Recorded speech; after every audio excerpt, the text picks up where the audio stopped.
Hello everybody, and you're very welcome to the 24th Baboró International Arts Festival for Children in Galway. Delighted that so many of you could join us here today for this panel discussion on diversifying performance for young audiences. Just before we begin, I just wanted to let you know that obviously Baboró is up and running now. We're in full swing. Unfortunately, due to level 3, we had to go to a mostly online program this year. But this time last year, in 2019, we were welcoming almost 24,000 children and families and their teachers to performances and exhibitions and workshops all over the city and county. We had 14 companies with 131 artists visiting us, performing 110 performances in 30 venues throughout the city and county, plus 62 workshops, 63 international and Irish delegates. So the scale of Baboró has been something that's been growing exponentially, and obviously this year we've had to adjust to the situation that we're in. We're delighted to be still interacting with a lot of schools and families throughout the city, country, and in fact the world this year through our digital program. Just to let you know that we just have one more delegate event after this on Friday at 3 p.m. We have the IPAY watch party from Baboró, and there's more information about that on our website. So I would just like to thank the chair for this afternoon session, Dr. Charlotte McIvor, who's a lecturer in drama and theatre studies at the National University of Ireland, Galway, a long-term partner of ours at Baboró. And Charlotte is also a Baboró board member and a great support to us here. We're going to be joined by Boomer Stacey, Yvette Hardy, Trina, Haldar, and Noonan for this afternoon's discussion. And we're also, I'm delighted to say, being joined by Maureen Kennelly, Director of the Arts Council, who's going to talk to us a little bit about the Arts Council's view on this area. And of course, I'd like to congratulate Maureen and her team and those at National Campaign for the Arts and the Department of the Arts, because in Ireland we had a really wonderful announcement last night that Budget 2021 is going to include 130 million for the arts, which is a significant increase and is an unprecedented investment in the arts next year. So Baboró and all of the people that we represent are really delighted by that. So without further ado, I'm going to hand you over to Charlotte. Thank you. Well, hello, everyone. I'm delighted to be here this afternoon and to be getting to host such a international panel to discuss this incredibly important issue. So I know this is an international audience here today, so I'm going to start with some statistics from Ireland. Nevertheless, some of these statistics may still be news to those of us living in Ireland and working in the creative industries. In our most recent 2016 census, 17.3% of the Irish population was born abroad, with 16% of that 17.3% reporting as, quote, non-nationals, meaning that they do not have Irish EU citizenship. These are figures that stand in sharp contrast if we compare them, for example, with the 2002 census, which recorded less than 5% of a non-national population in Ireland. If we look back just 5 years earlier to that, these 2016 census figures are almost steady with our 2011 census figures, confirming a steady and consequential change in the demographics of our population post-Celtic Tiger, post-1990s. So what about the theatre? Are we seeing these kinds of diverse demographics depicted on our stage and with the people working within our creative industries? I've been looking at interculturalism and diversity in Irish theatre and performance for over a decade, since about 2007. And despite these statistics, the place of migrant and minority ethnic artists and characters within contemporary Irish theatre has remained contested and indeed nascent.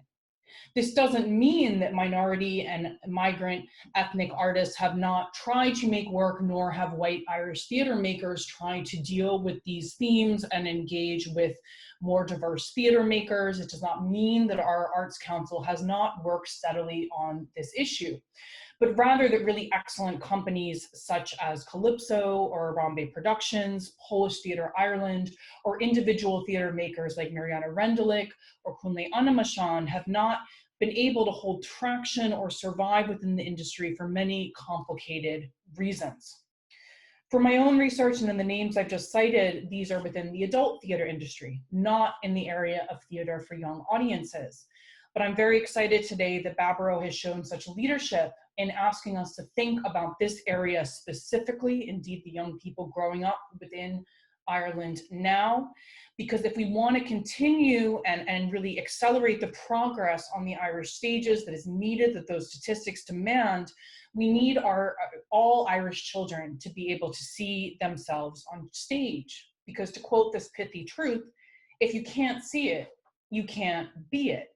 But I would add that as a sector, we have a responsibility to influence the conditions and possibilities that make participation from minority, ethnic, and/or migrant artists in our professional creative industries possible. And to that end, I'm delighted to see that the Irish Arts Council has continued their efforts in this area following the release of their 2018 Equality, Human Rights, and Diversity Strategy and Policy, which had followed on their earlier leadership and vision in the 2010 Cultural Diversity and the Arts Strategy. So to open this panel, I'm going to hand it over to the woman herself, Maureen Kennelly, current director of the Arts Council, to comment on our focus this afternoon and the Arts Council's efforts in this area. Following hearing from her, we'll introduce the panelists as listed on the program to make short comments prompted by 2 questions I sent them to prepare with for today.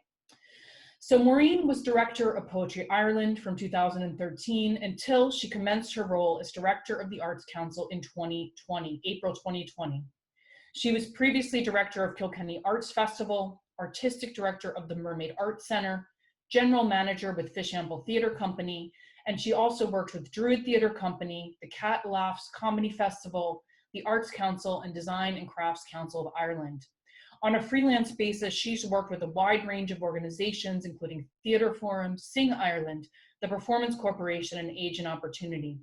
She was also primary curator with the Mountains to Sea DRLR Book Festival and program director with Kirch. Maureen, you're very welcome. Thanks so much, Charlotte.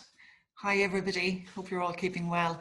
And I wanted to say thanks so much to Aisling and her team for asking me to be involved here today, and to say a huge congratulations to you, Aisling. You've all been there in the eye of the storm. The timing has been just so incredibly challenging for you. So well done. I mean, it's just been a complete roller coaster the way the levels have fallen for you. So I really admire the resilience and imagination that you've shown, and your other peers in the young people and children's sector have been extraordinarily resourceful. You've had to be, and have brought forward incredible work. So congratulations and just well done. I know it's been exhausting and trying, and you've just reached out to artists and audiences so well, and I admire you so much for doing that. And thank you for the congratulations on yesterday's historic news. And I want to send congratulations back to you and to everybody else in the sector. You've worked so hard over decades to achieve this historic result. And you've worked through the National Campaign for the Arts. We've done incredible work in the last 6 months in particular, and also the department. And I do feel that there's a really strong feeling of solidarity and coherence across the sector now. So it's a historic day, and there's no going back is my kind of refrain of the day. So we're going to achieve an awful lot together in the next 5 to 10 years. And I think it's fantastic that you have chosen to focus on this panel discussion as part of Baboró. You've always been very outward looking. You've been part of those international networks like Assitej and Small Sizes, and now IPAY. I know the Rosie brilliant delegation from Ireland at IPAY earlier this year. So you've always looked outward, and that's reflected in the fact of these fantastic panel discussions that you're hosting. And I think many of your peers in the sector share that outward looking focus with you. I've always thought that you were certainly leading the pack in that regard. So thank you for shining a light on this absolutely apposite and urgent topic for us. So we're the development agency for the arts in Ireland, and I think we can only truly achieve what we want to achieve if we truly reflect the life experience of everybody who lives in Ireland. And it really strikes me, the more I get into this role, that there are life experiences that we've missed out on, that we'll never get to hear, because people have not felt that they've had the right to have their voices heard. So, you know, I'm together with my colleagues, we're absolutely fixed on remedying that situation. We can only do it with your help. I remember reading an article about Rosie Mcdonough, whom many of us know, one of our great activists and playwrights. It was in the Sunday Business Post about 10 years ago, and in it there was a phrase which I've never forgotten, in which she said life itself was a disability. And I just thought, God, that's one of the most striking things I've ever heard, to think that, you know, the very fact of living itself is an actual disability, aside from any disability one might have oneself. And as Charlotte said, my former job was with Poetry Ireland, and I'm sure many of you share an admiration for the poet Walt Whitman and his well-known phrase, "We contain multitudes." So of course we do, we all contain multitudes ourselves, and Ireland itself is a multitudinous place. So we've simply got to reflect that through what we do. So as you rightly said, Charlotte, we introduced our equality, human rights and diversity policy, which was building on previous work areas, but from 2018 and 2019, we really began to focus on these areas, and we've had a really terrific response to the area, to our work in this area. But it's a wide-ranging policy, wide-ranging corporate policy that is very much owned and shared amongst the council and executive, and it's pushing the principles of equality, diversity and inclusion at the heart of absolutely everything we do. So how we're structured, how we operate, who we are, and who and what we support. And like we know that we need to take a proactive and focused approach to guaranteeing what we absolutely regard as a basic human right. So ensuring that everyone in Ireland has the opportunity to engage with and participate in the arts. So I just wanted to kind of talk very briefly about how we want this to be a living policy, not something that's up on a shelf, but a live policy that's open to response. So the areas that we've outlined 4 areas through which we'll address this. So representation. So in terms of how do we better represent the society that we live in within our own structures and systems. So that's our board, our staff, the peer panels we put together for different awards, and ultimately the artists and organisations with whom we work. And in developing the policy, we did consult very widely with a wide range of representative groups and civil society bodies, but that's not to say we caught everybody in doing that. And just to echo what your own in your own introductory remarks, Charlotte, and the clear message ringing out was, you cannot be what you cannot see. So we've 29 actions arising from the policy, and the focus on creating opportunities for people who experience barriers to working in the arts, and also to participating and engaging with the arts, because of course it's not just artists, it's audience as well, of course. So then the second area where we're focusing attention is on measuring change, and some of you may have noticed that we're asking for additional data now in terms of bursaries and various application forms. So you'll see questions asked about gender, ethnicity and disability status. And of course that has no bearing on the application whatsoever, but it's a way of us finding out who exactly is applying and who we're missing out on. So, and we'll be working with the organisations we fund to enhance the information that we get from them in terms of who are the beneficiaries of this public funding. And then I mentioned partnership already. So we absolutely have to work in partnership with the sector in order to bring about change. And even more importantly, we have to ensure that the voices of those who are excluded and marginalised lead the conversation. And so what we want to do is form firm collaborative partnerships with representative groups and civil society bodies.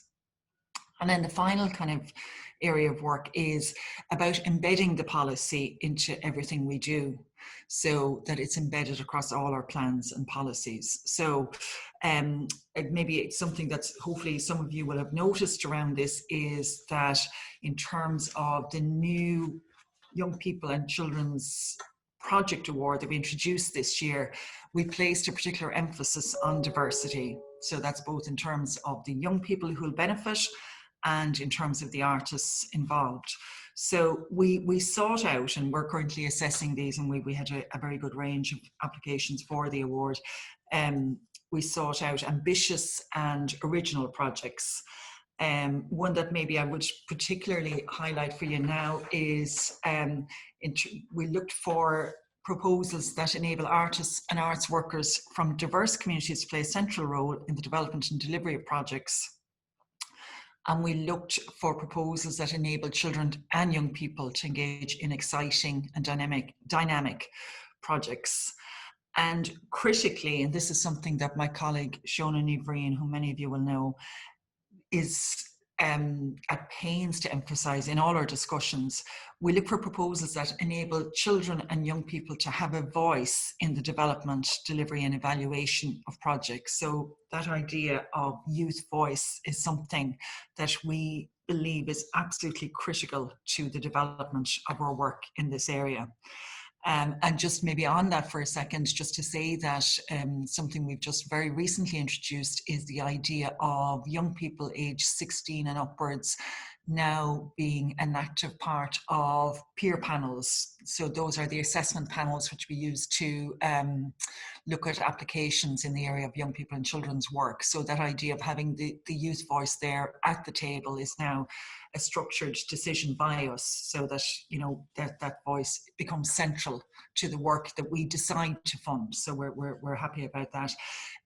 Something else that we're doing that I wanted to mention was a capacity building scheme, and applications are being accepted for that scheme right up to November 19th. And we've designed it as a light touch scheme in response to COVID. So what we're looking for is for people to apply for funding, to avail of expertise or training or advice in order to develop their organization's capacity for inclusion and relevance across the wide range of Irish society. So we hope that this will help some organisations to develop their youth voice, their practices across disability, cultural diversity, and so on.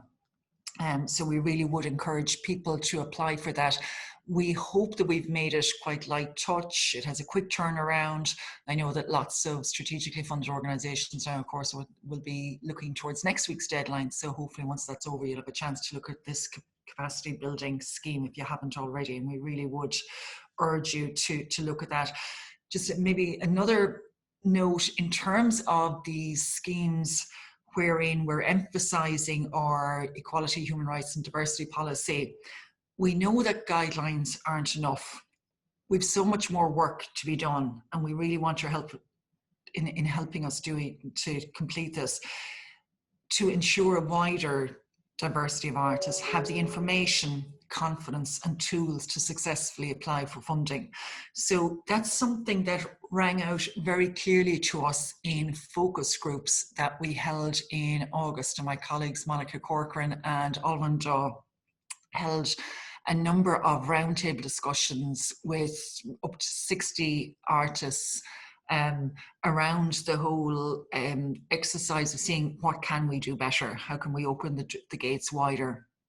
And that's a message that came back to us extremely clearly, that the the kind of concept of it being a closed shop, that if you're not in the know, if you don't have the tools at your disposal or that kind of sense of human capital or the language that will allow you to make a good application, that then you'll be left outside the gates forever. So we are acutely aware of that. And we know that we need to reform our own processes and procedures and so on. And that's a priority for us. And, you know, we would really welcome your advice. And we also would welcome your input in terms of opening those gates wider. You know, we can't know everybody. So we really do need your help to reach the widest range of voices possible to make sure that this truly does become a representative art sector. Finally, I just wanted to maybe mention there was a terrific, back to that concept of youth voice, there was a terrific piece by a young theatre artist, Noonan Abubakar, who is based in Wexford and works with Bare Cheek Theatre Company, and they're funded under our Young Ensemble scheme. So we've supported them, and that's how we've come to know her. She's developed her own very distinctive voice and made a great contribution to the discussion around Black Lives Matter earlier in the summer. So you can have a listen to it. We will send you a link, maybe Ashlyn, after it, just so people can access it easily. And you can see how much we have to gain from listening to young people from this piece by Noonan, and from ensuring that the diversity of voice in Irish society can be heard and become more evident in the art scene. So thank you so much. So thanks so much, Maureen, for that great contribution and for updating us on all the things that the Arts Council is currently up to. So as I was putting together my thoughts for the panelists to respond to today, I found myself thinking about the question broadly within our industry, as well as many landmark recent events in terms of transnational social movements, including Black Lives Matter, the Rhodes Fall movement, dedicated to toppling the statues, the symbols of colonialism on college campuses, including the University of Cape Town, Oxford University, and beyond. I thought about waking the feminists in our own country, thinking about equalizing the participation of women artists in the theater industry here in Ireland, and of course the connection of that movement to Time's Up to Me Too. I also thought about the ongoing disability arts and movements for inclusivity in terms of arts practice and provision for differently abled people within our society, and indeed myriad social movements that are not just of this moment, but have been going on for decades, and we really are benefiting from the wealth of that knowledge. I'll introduce Trina to you later today, but even in looking at her bio, I was struck by her mention of Nassim Khan, who had written the pivotal arts report in 1976, The Arts Britain Ignores, looking at the contribution of ethnic minorities to the arts within British society. So with all that swirling around in my head, I put the following two questions to our panelists, which they will respond to broadly here in the next part of this program. What does it mean to you to diversify the TYAI sector? And how, if at all, have social movements globally in the last 5 years, such as Black Lives Matter and the ongoing refugee crisis, impacted how you think about this task? And then second, what are the steps you think we need to take as a sector? And what are the barriers getting there?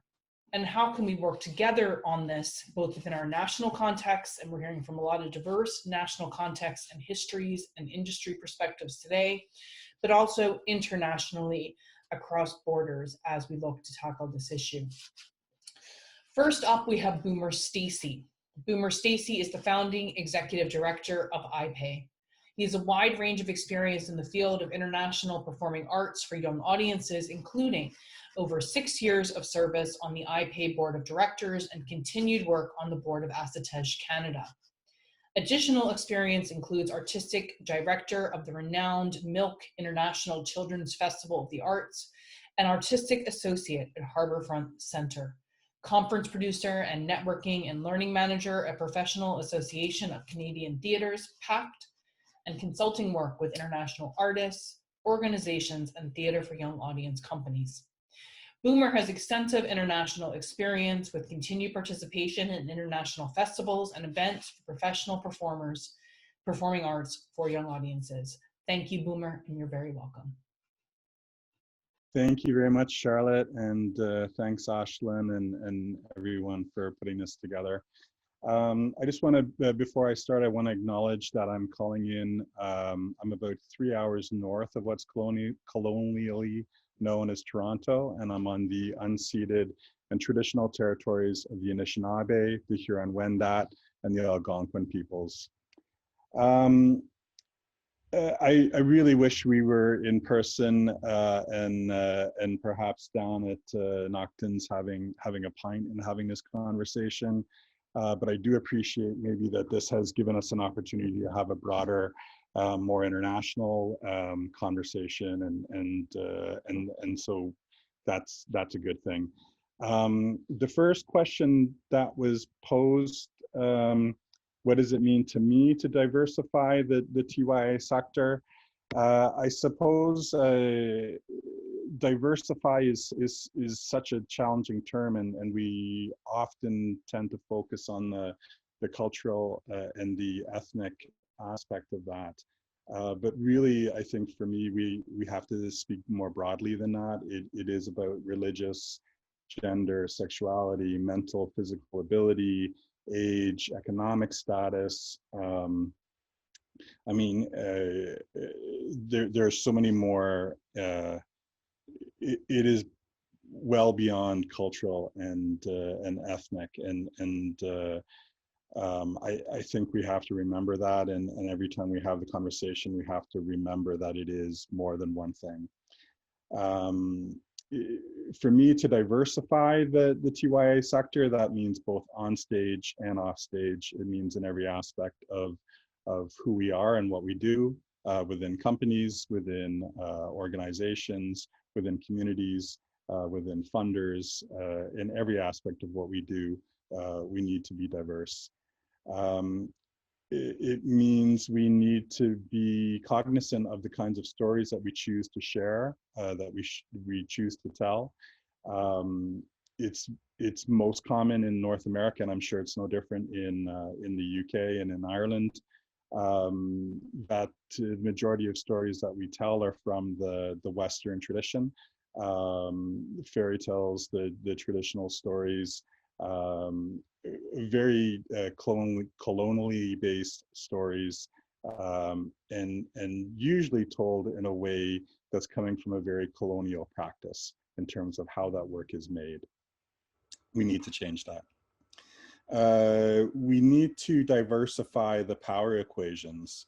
Who is making the decisions? Again, whether that's within a company, within a festival, within a funding organization, who is holding the power, and how does that affect the decisions that are made? Who is benefiting from those decisions?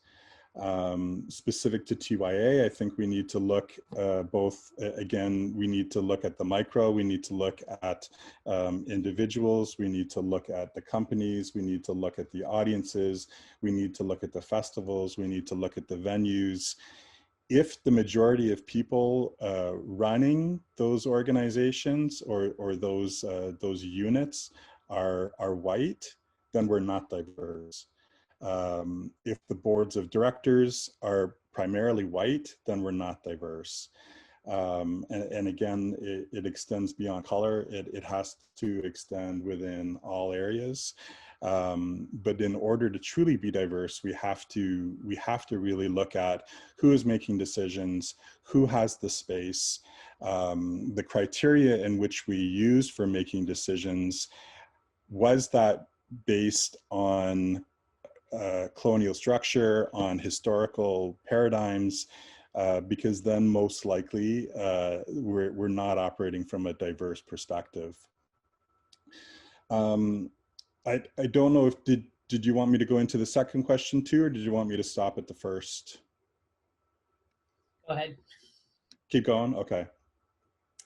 In terms of how has Black Lives Matter and other movements impacted? On one hand, I would say it hasn't necessarily changed. I mean, it's been my lived experience for my life. I am a person of color, and so I've experienced racism and oppressive practice always. My family moved from the UK, from small rural town in Cornwall to Canada, leaving what we thought was what was racism in one small town to come to Canada to find, hey, there's racism there too. And so it's been a lived experience, and I see the world through the lens of a brown person living in a white world. However, I also recognize that I have power. I have power as a male. I have power as an educated individual. I'm mainly able-bodied, and so I hold privilege in the world too, and I have to acknowledge that and think about how I use the privilege that I have. What the international movements have given me, I think, is more information, a necessity, a prominence, a platform, a confidence, a necessity to speak up and to speak out, to take action. And whereas as a young person, where I would have moved to the back of the room and not said much, usually being very often the only brown person in the room, now I feel like I can take more space. I can be more forceful. I can be more frank. I can point out. I have to point out. I have to acknowledge when things aren't being diverse, when we're not giving space, when there are individuals in the room or who haven't been able to come into the room to give their perspective. I feel more confident in giving voice to that. And so I really feel the movements that have momentum now, that are still prominent, have given us a call to action. It's no longer an add-on conversation. This has to be a conversation in everything, in every aspect that we do. How we make work, how we share work, how we hold these convenings, how we hold our gatherings, how we hold ourselves. We have to be more accountable, and that this has really given me the confidence to do that. The question in regards to what steps you think we need to take as a sector and the barriers, I think my advice would be we need to stop waiting for someone else to tell us the steps. We're all smart, intelligent people, and I think we can identify on some level what the barriers are. We can look at our companies, we can look at our organizations, we can look at our surroundings, and we can identify the barriers. How diverse is your company? Have a look around the table. If it's all white folk, you're not very diverse. And so how do you affect that change? What are the barriers that are stopping you from changing that? Is it knowledge? Is it money? Is it connections or support? Or is it networks? Is it change? Is it the fear of change? Is it because you're based on a tradition of doing things a certain way? I think we need to identify what our own barriers are, so then we can start to dismantle them. Different organizations, different companies are going to have different answers. Of course, there's a long list that we can all identify as a sector, and as a sector, we can move forward in removing those barriers, but it starts with companies. I think that one of the single biggest challenges we're seeing in North America right now is predominantly white institutions are turning to people of color and saying, okay, so how do we solve the problem? What do you think? And you cannot put that effort, you cannot put that labor back onto the marginalized community. It has to be done within. Companies have to take a look, they have to self-reflect, and they have to identify, and they have to take change. And then the last thing I'll say, and pass the mic back, is individually, I think we all have to ask, how much power, how much privilege do we hold? How do we use that power? And how do we make change from the power and the privilege that we hold? We all in some manner hold some privilege and some power, and the decisions that we make affect other people. And we have to be cognizant of that every single time, every single decision. How much space do you hold? How much space do you give? How do the decisions that you are making affect people that aren't in the room? I'll stop there. Thanks, Charlotte. Thanks, Boomer, for that really powerful reflection, and for rightly as well making sure that we keep our focus on that wider intersectional lens as well, and we can come back to, and I'm sure that more layered reflection will come up through others' responses as well. So next, I'm going to welcome Yvette Hardy, who is a theater producer, director, educator, and writer active in the world of theater and performance, with her particular focus on theater for young audiences. She initiated the launch of Assitej South Africa in 2007 and leads the organization as director. She currently also serves as president of Assitej International, a network of theater and artists working with theater for young audiences in over 85 countries. She's also deputy chairperson of the TYAI African Children and Youth Theater Arena. She's written and spoken extensively on issues relating to arts for young audiences, arts education, and arts for reconciliation and conflict resolution at events around the world. So you're very welcome, Yvette. Thanks so much, Charlotte, and it's really fantastic to be here. And thank you, Boomer, for those very profound and very concrete thoughts that you shared with us. It was also so good to hear from Maureen the work that is already happening in Ireland. And my word, I wish that we had an arts council like that doing what you're doing there in our context. So thank you so much for this opportunity to be with you. I wanted to start off my reflection today with a quote from Thomas Berry, who says, "Diversity is the magic. It is the first manifestation, the first beginning of the differentiation of a thing and of simple identity. The greater the diversity, the greater the perfection." And one of the things which strikes me about this quote, and also about Thomas Berry and his work, obviously he was also a great environmentalist, is that diversity and connectedness are so interlinked for me. And if we think about it in terms of ecosystems, where we can talk about the diversity within the ecosystem being multitudinous and each thing having its own special place and its own uniqueness and its qualities that are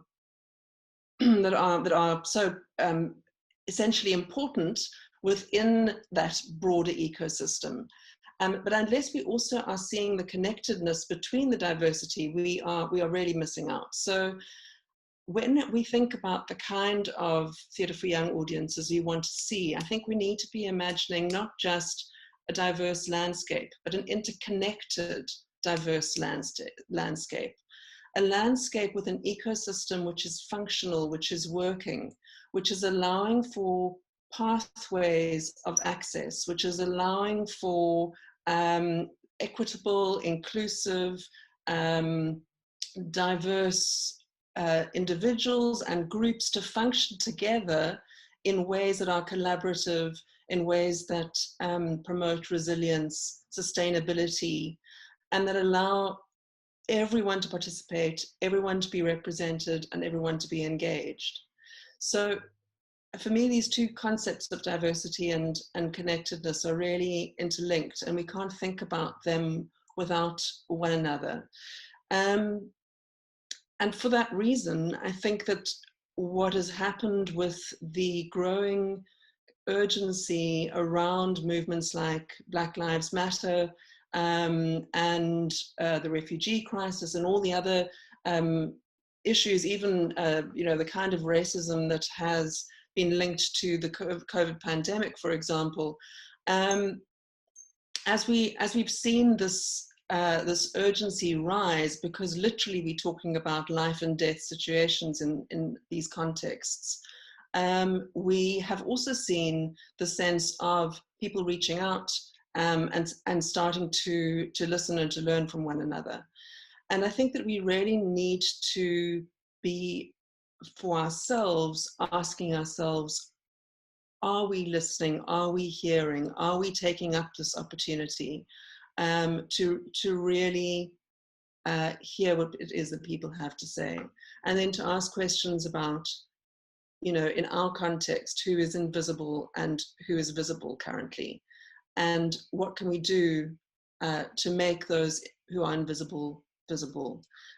What can we proactively do to include those who are feeling excluded? What can we proactively do when we talk about quality to ensure that this quality that we are using does not carry a definition that is exclusive? So in other words, how do we work in solidarity with one another to achieve real equity? And so I think that, you know, what we want to avoid is what we've seen in the corporate world. We've seen it here in South Africa. I mean, we are one of the most unequal countries in the world. We are still, even 26 years after the end of apartheid, in a situation where essentially the 8% white population still holds predominant power in terms of economics, in terms of access to jobs, in terms of directorships and managements within organizations, etc. So how do we approach the issue of diversity in a way which is not simply about ticking boxes or fulfilling some kind of requirement, but seeing it as an urgent human need that we need to address first in ourselves and then in our communities. And I think that one of the places where we can look for inspiration is in children themselves, and in the way children receive the work that we create for them. If we think about the kind of work we create for children, what are the qualities we hope to engage in them? Things like listening, like recognition, like acknowledgement, respect, empathy, authenticity, surprise, and also, I think really importantly, because so much of the work that is being done right now is around really painful areas that require us to be really vulnerable with one another, shared joy.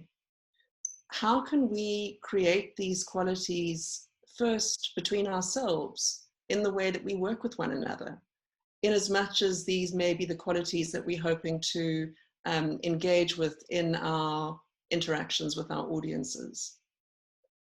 I think part of finding that space which allows for some of those qualities of interaction is making sure that the processes we engage with go for longer and go deeper.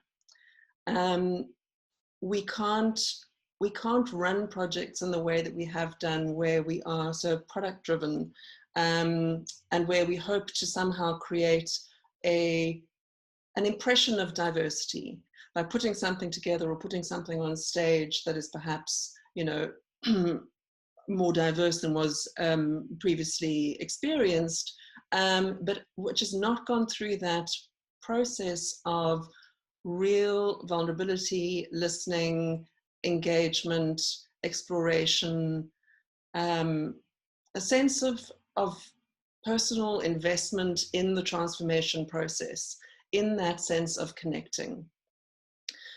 I think if I look back at work that I've personally been engaged with, a project that had a really profound impact on me was a piece called Truth and Translation, which was a piece made by a group of South African actors with an American director, which was telling the story of South Africa's Truth and Reconciliation Commission. And and there were about 25 people in the company at any one time, but because the piece toured for a long time, there were also changes. So we probably had a community, a family of around 35 to 40 people in the end who were involved in the creation of this project. What we found was that we really had to be rehearsing on a daily basis listening. rehearsing on a daily basis vulnerability, rehearsing our capacity to be with one another, to hear one another, to allow for the piece to evolve over time, to allow for it to change in front of audiences as those audiences brought their own experiences to the piece that we had created, and to continue to evolve it.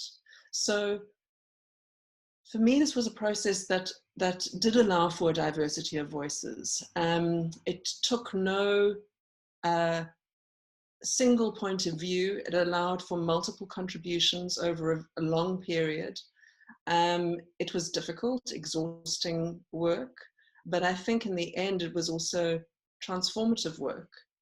So I think that if I had a request around how projects should be funded or how they should be envisaged, or how we should conceptualize them, it's really about, you know, how do we find spaces in which we can truly engage, in which it's more than just a ticking boxes exercise, in which there really is a deep need and expression of connection, and that in that connection we are open to be changed, to hear one another, and to hopefully create a diversity that is authentic, that is lived, that is experienced.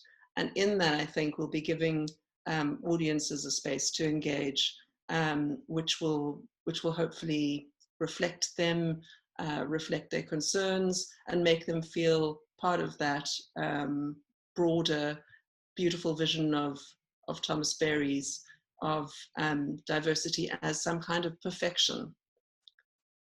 So thank you.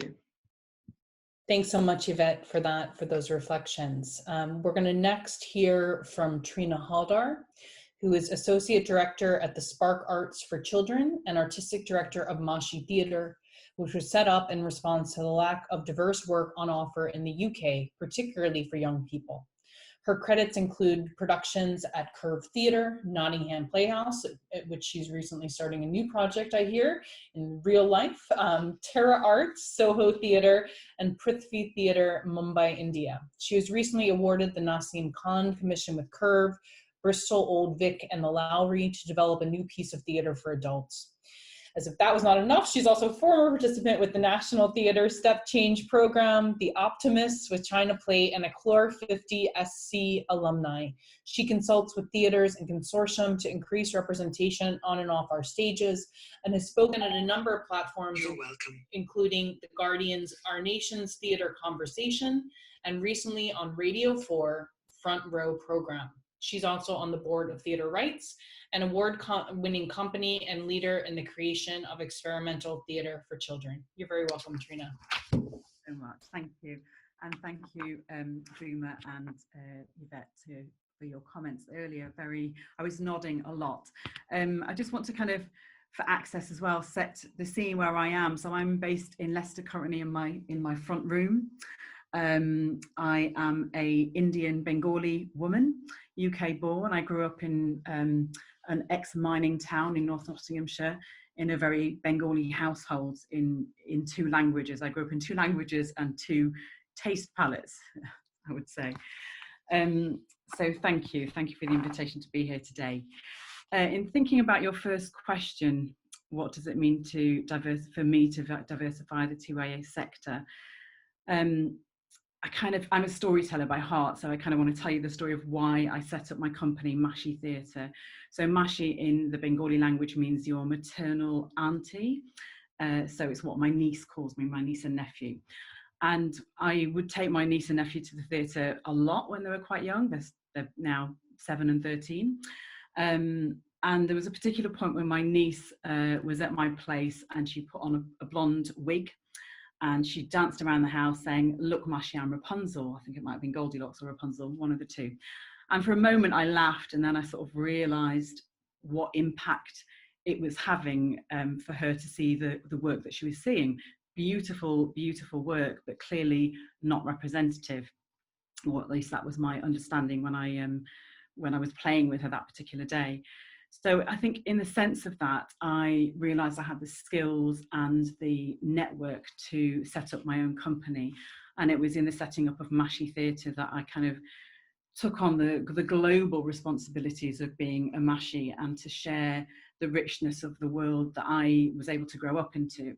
And even living in Leicester, which is a hugely diverse city, I kind of look at how young people in certain parts of Leicester may not have experienced, you know, another side of the city. So there's quite to say what Boom was saying as well in terms of what is diversity. It's not just a cultural diversity and economic diversity. I really sort of understand how we link as human beings and connect universal stories. I think that's kind of my passion and background. In terms of the recent events over the past 5 years or so, for me, it really is about those moments highlighting the need for conversations like this. So the refugee crisis, Black Lives Matters, the murder of George Floyd over this year was, for me personally, felt like a punch in the gut. And actually it's where I turn to allies and where I realise I have allies, and actually where I really felt like there was a coming together. Similarly with COVID and highlighting for freelance artists what that means, and you know, the rising up of the We Shall Not Be Removed campaign, I think were all things that were positive, you know, and I really do try and take the positivity from finding the silver linings in these quite difficult times. So thinking about your next question in terms of what steps I think the sector could take, and looking at the barriers, again, I think this is kind of echoing things that have been said before, but I really feel that in terms of barriers, it's about finding the barriers within ourselves and removing those on a very personal level, in a space where we can be completely honest with ourselves, and those small shifts will absolutely lead to bigger and bigger impacts. So I think on a personal level, I kind of urge people to have a think about that, and I think about that on a daily basis in my practice myself. When I'm working, I always think about who is not in the room and why they're not in the room. In conversation with the Spark Arts over the summer, that was very much in my mind during the Black Lives Matter campaign and movement over the summer. So again, I was kind of wondering how to support artists to feel like they can take that space. So we actually set up a conversation called A Seat at the Table. I found myself being invited to lots of conversations and wondered how I can encourage other people to, not just to kind of manage my own time, but really to open that conversation out. And I really think it's about not assuming that one ethnically diverse person, for example, can represent the voice of all ethnically diverse people. You know, the ethnic diverse people are the global majority, in the same way one young person cannot represent all the young people in the world. So in terms of diversifying the voices that we have in the room. Again, how are we supporting artists in order to have their space and their voice? And again, from my own experience, I am so excited to be directing Jack and the Beanstalk at Nottingham Playhouse this year. It's wonderful, but often I find that I'm invited to direct culturally specific pieces, and actually having the space as an artist and an audience to go and see something that is reflective but not necessarily culturally specific, and as an artist not having to necessarily make work about being diverse. I think there's a real opening up of the opportunity there to really invite people in to make work which will naturally be reflective from the people that we are inviting into the rooms. Yeah, so again, how we support people, and I really think in terms of what we can do to support is a sort of pincer approach. I've had a lot of conversations with Tonic Theatre who look at gender equality within the arts sector, and it really needs to start from absolutely who's making the decisions, who's on the board, who's not in the room, again for those decision-making moments, and where the power lies in that. But also from a young people's perspective, you know, the on-stage perspective, what are we showing, what work are we showing them? are we giving them the role models at stage man, you know, who's driving the van of the show that's coming into their school, who's also performing on the stage, and who's behind there making the marketing pack and the education pack. So absolutely a kind of holistic approach to embedding diversity, which again I feel comes from looking at ourselves and our own barriers in order to take that step further forward. And I think finally it's about sharing those good practices, sharing the brilliant things that are happening. This conversation, a lot of the things that are happening in Ireland via the Arts Council, which was brilliant to hear. And also feeling comfortable to be uncomfortable. I think if we shy away from feeling uncomfortable, we don't get to have those more challenging conversations about making that change and making those next steps into a fully integrated, welcoming, warming, universal environment for all young people. Thank you.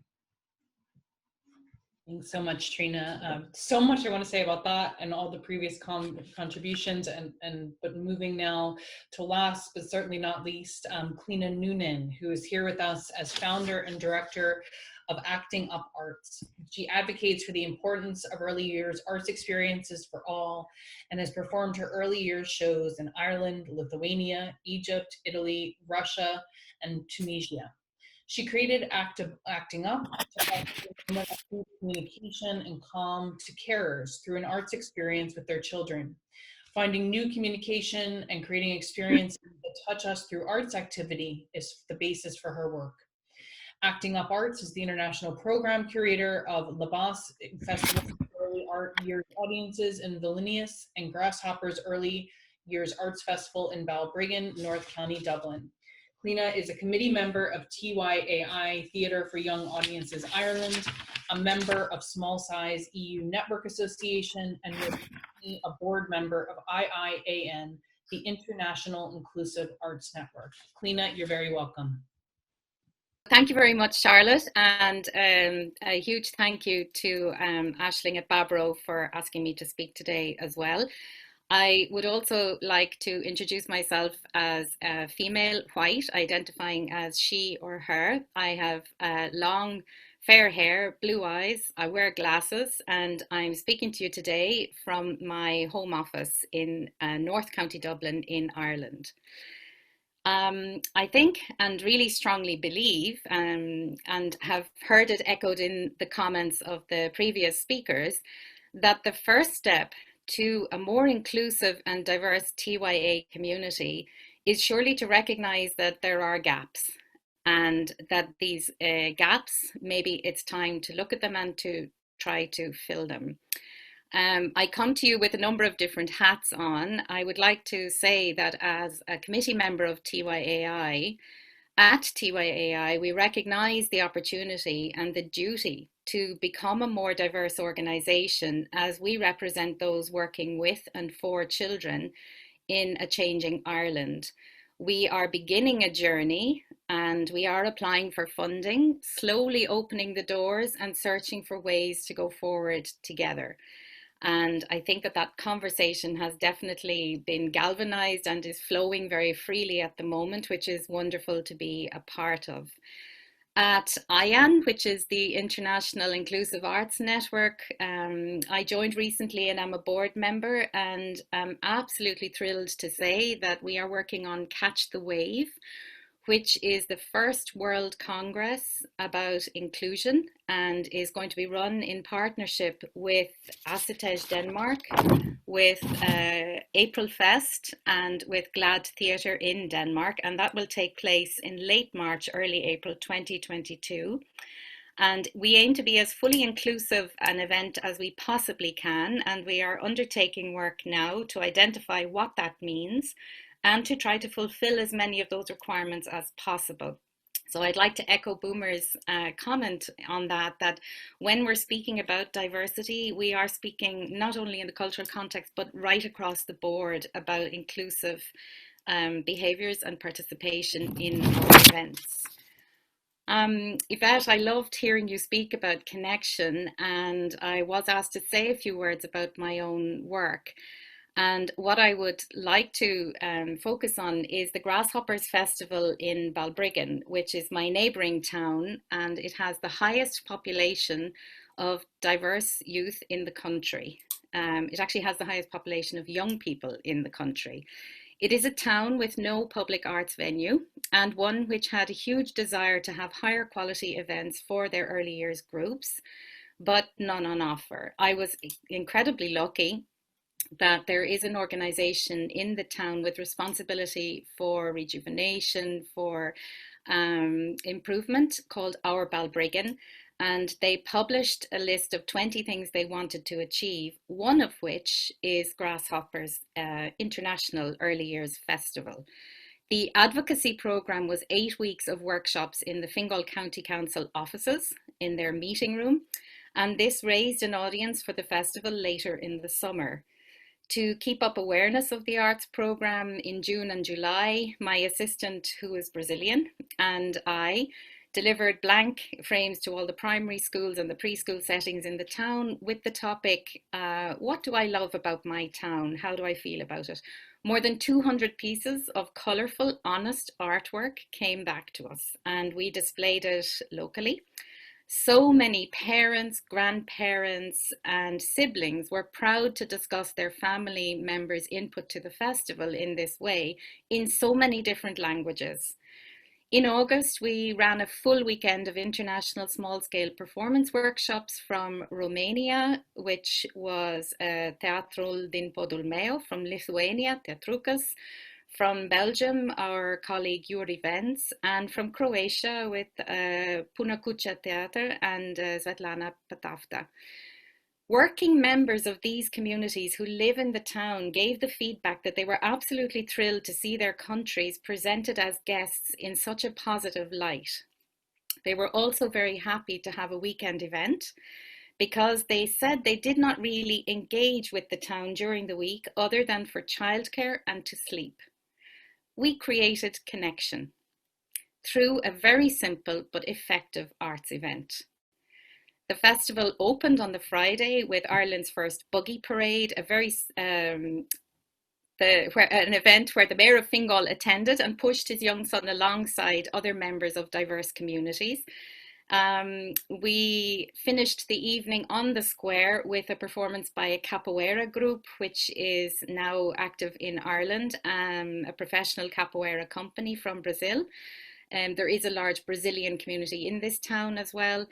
And we finished with tea and cookies and chat in the Astor Family Community Centre. So the event in itself was such a connecting of different groups working together to bring arts to diverse communities in the town. And we have just found out that Grasshoppers has been awarded Arts Council funding, so we're very happy about that, to go ahead in Balbriggan in 2021. We hope to extend the connections that were made back in 2019. And I have one other area of partnership which is particular to my practice, and that is with the libraries of Fingal. There are so few venues in our area and there are so many children, and I have found my work with the libraries has given me an incredible opportunity to collaborate with and to find new communities who are maybe for the first time at a storytelling event. I am trained as a professional actress and storyteller, and so there is a theatricality to the event they attend in the library, but it remains very accessible to audiences, and our libraries are free and open public spaces, so everybody is welcome to attend. I think in terms of the second part of the question, which was what are the steps we need to take? I think in some ways we have begun this discussion very strongly now in TYAI, and lots of ideas are flowing back, but I have some questions in relation to that. And the first one is, are we asking diverse communities in the right way to be a part of the TYA sector, particularly in Ireland? How are we asking the question? Are we excited about engaging with different cultural heritage, or do we present a welcoming but a more national focus in our workshops and our performances? Should we be looking at geographical locations like Balbriggan, where there is a high density of diverse population, and offering training and advocacy or community events by those communities for their own communities? Is there an economical deterrent to participation, even for well-settled families in diverse communities? So many youth theatre and performing arts schools here are outside the financial possibilities of immigrant families. Do we have schemes that allow first steps to be taken? What about theatre or drama led by the new communities in Ireland and mentored by seasoned professionals? Do we have awareness of the reality of their day-to-day lives and where such an experience can be beneficial, or is it too far removed? I contacted a couple of people just to find out what else is going on. So an international colleague, Linda Hill at the WE Festival in Toronto. And I know that this festival has some really nice seed funding, residency and commission programs in place, which are being developed. And these allow for communities of place to engage with WE Festival during the year. At different times to the festival dates itself maybe, but at least the inclusion program runs on a 12-month basis. And also in Ireland, we have a program called Hijabs and Hat Tricks, which was set up as a sports group, but it did prompt me to ask the question of myself as well, are there already groups out there engaging with communities that just don't engage with theatre yet? And I think on that note, I would like to finish, and I would like to thank everybody for your wonderful ideas, for me also, for my practice, and to Baboró and to Charlotte for today. Thank you. Thanks so much. Time has really just flown. I'm going to pull together and I'm going to ask all the panelists to turn their mics on so we can have our Brady Bunch moment. Albeit brief, perhaps. I'm just going to pull together a couple thoughts or themes that ran throughout. I'll invite those who are here in here as guests, if you have any burning questions to send through to us, please do. And after I speak for just a moment, I'll open it up to the panel for questions that you may have for each other, arising from this. I mean, something that was a theme to me across all of the talks and said in different ways, and in the different ways so clarifying, is this idea that we should not only be questioning, you know, as Boomer says, you know, we know what the barriers are, we know what we should be questioning. We have to keep questioning it. It's a practice of questioning. And I was really struck by the phrase that Yvette used of the idea of the difficult and exhausting work, but the clarifying and the useful nature of that when we can stay with it through the funding, through the structures that are up around it. But even as, you know, we may think about the practice of questioning or even the romanticizing of that work, but who is doing that labor within our wider arts ecology? And I think that notion of ecology that you brought up, Yvette, that Trina talked about in terms of thinking not only about who's doing the marketing, but who is driving the van, who is on stage. How do we connect up all these points of the network? And as Cliodhna says, then look even further outside of what we think of maybe as part of a theater and performance network, to our libraries, to other kinds of spaces where we can be engaging with so-called diverse audiences construed in all sorts of ways. As I was listening to you all, something I was thinking about a lot that we were very conscious of when we brought together this panel, of not only that you are international, but the very particular international histories that you bring with you of development of these kinds of sectors in your countries. Of course, the anti-apartheid movement in South Africa, Yvette, and the role in theater there. For Boomer and for Trina in the UK and Canada, there is a trajectory coming from the development of a strong community arts base, such as that Nassim Khan looked at in that report I referenced from the 70s, and then building up into this professional pipeline eventually, even when there is so much more work to do. And in Ireland, then, we're in an earlier phase, arguably, but also have the benefit of learning from these other experiences. So I will certainly be taking away that thinking even deeper about those different cases and what we learn. I suppose where I'll stop and open it up here is this idea of the pace and tempo of change, which is connected to what I just said as well. You know, we're very familiar with diverse artists construed in all kinds of ways by gender, race, ethnicity, sexuality. You know, there's a sort of being caught in a development trap of having work, you know, being mentored and supported to a certain level and then not going beyond. beyond, or, you know, that community to professional arts trajectory can often be a tricky one, I suppose, to get moving smoothly. And from my perspective, I think in Ireland, that's where one of our major blockages have been. I think for a lot of the reasons that Cliodhna is saying, you know, is this an attractive industry for people to enter into, let alone audience members or practitioners? And how do we deal with that? So when we're doing that practice of questioning, the practice of pushing for change, how do we make peace with these various tempos in order to keep up that fight for justice, for representation within our industries? I suppose that's more of a reflection than a question, but those are some of the things that I'm thinking about. Do others want to jump in with thoughts, reflections, or questions based on your own reactions?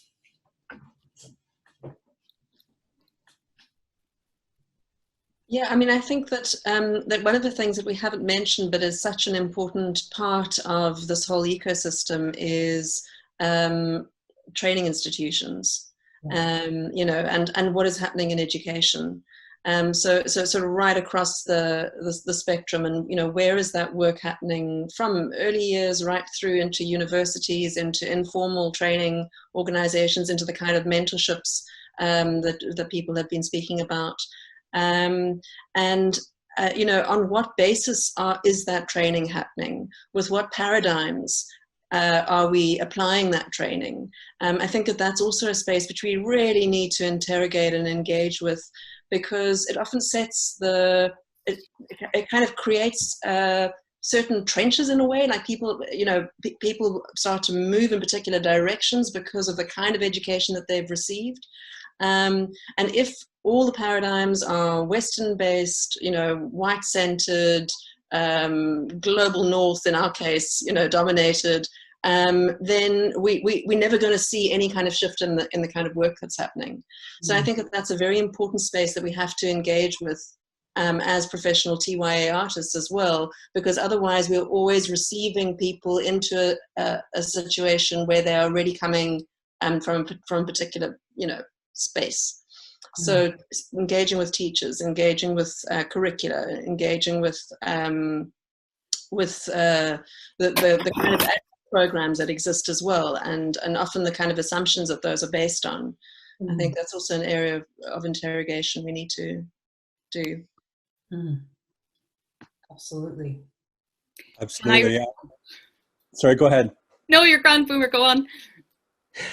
Just really quickly, I would say, like, specific to PACE, I understand how overwhelming it is. Like there's so many areas to jump in. There's so much work that needs to be done, but I think folk just need to jump in and start somewhere. You know, again, it's about the action, it's about the change.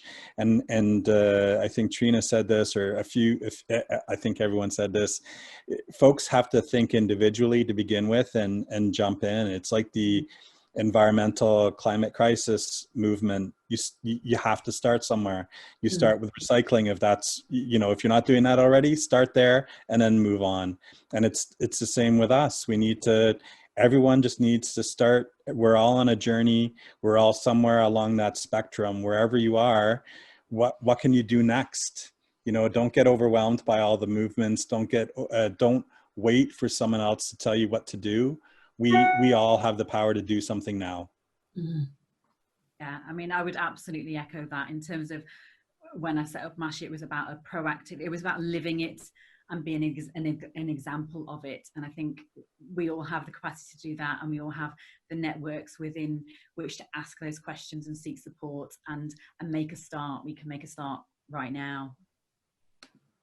And I just wanted to refer back to Yvette's comment, because in Ireland we have the ECCE scheme, which is free preschool for all children regardless of their cultural background for at least 1 year, and I think it's been increased to 2. And in order for the setting to avail of the capitation fee for very young children, they have to have an equality, diversity and inclusion policy, and they're very strict. So that language is already written down in legislation in the early childhood sector, but it refers specifically to, it doesn't refer to the arts. It doesn't refer to a creative interpretation of it, which is the only thing that's missing. And I also, in the primary and secondary school settings, we have a grouping called Educate Together.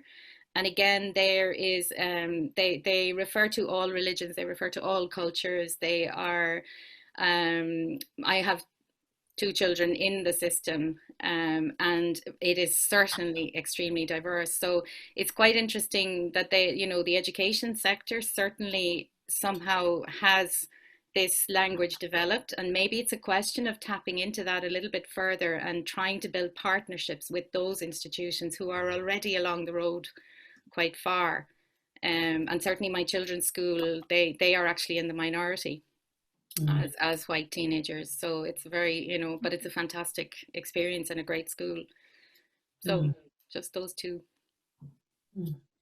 A question from Tony Riki there, and I was just wanting to respond in terms of the current situation. And I think I refer now to the last few months as my time of great learning and reflection.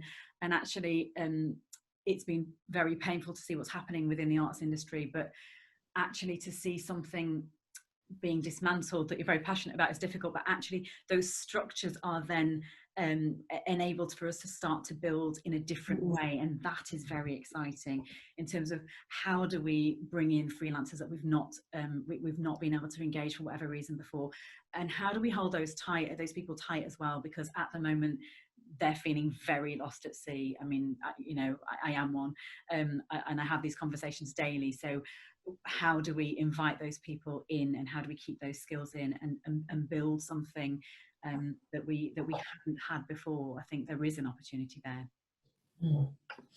And so any other thoughts or answers to Tony's prompt? Are there any possibilities? And then he ends with Boomer's injunction to just get on with it. But in getting on with it, anything else popping up for people? I can give you a specific IPAY example. So we obviously, normally we'd be meeting live in person in January in Philadelphia, and that won't be happening. And so we've moved to an online platform. And so that is helping us, or it's created an opportunity to try and be more accessible. So we don't have the barrier of someone having to travel to come to Philadelphia to be with us in person. You know, we can all gather in this kind of platform. And so, you know, we are trying to be more accessible. What we're learning though is it's not as easy as just opening the door or opening the gate. We can't just say, okay, we're open, we're accessible now. If you haven't engaged with us in the past, you're not getting our email blast. We're not connected. And so, you know, it's not as easy as just, okay, I'll leave the door open for you. Come on in when you want. We physically have to reach out to new communities, not new communities that we haven't connected with before. And so that might mean English might not be the language that we choose to speak in. It might mean that I have to get up at 1 a.m. to talk to a different time zone. You know, it might mean that we have to define what a showcase is and why we do showcase and why touring is important, especially now in this world that we live in. And so it's, you know, but again, like that first step was, okay, how do we become more accessible? How do we open the gate? And now that it's open, what are the next steps? And we're back to that theme of doing the work and keeping on doing the work and being brave enough to do it. So on that note, I'm going to bring our panel. We've only gone a few minutes over. I have a feeling we could go much longer, and it would be much nicer to be able to actually sit down and do that. But I'm grateful for this moment of bringing us together. Apologies to our audience for not being able to have gotten to all the questions here today. We'd love to hear from you, and thank you for joining us. Thanks so much, everyone. I just want to briefly say a huge thank you to Charlotte for chairing the session today, and for all of our speakers, Cliodhna, Boomer, Yvette, Trina. It's fantastic to have you all here with us digitally. Hopefully you'll be here physically with us at another time.